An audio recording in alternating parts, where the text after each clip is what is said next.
नैहर जाए के भैनी तैयारी नैहर से भैया लेके अइल गाड़ी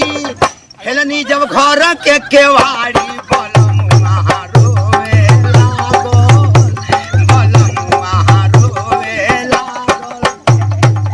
नैहर से भैया लेके अइल गाड़ी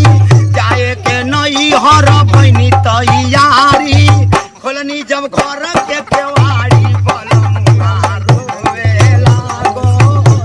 बलमुआ रोवे लागल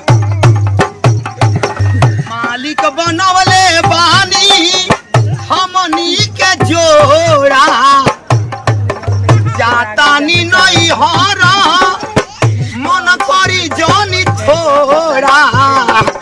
मन के मनाई दिल के समझाई होई जनिए तना पागल बलमुआ रोवे लागल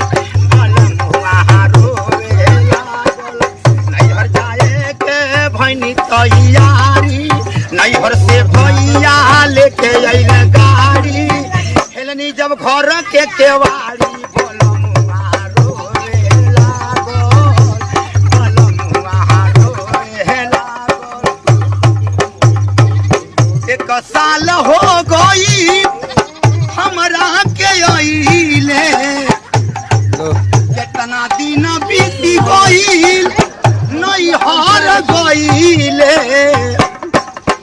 एक साल हो गइल हमरा के अइले कितना दिन बीती गइल नैहर गइले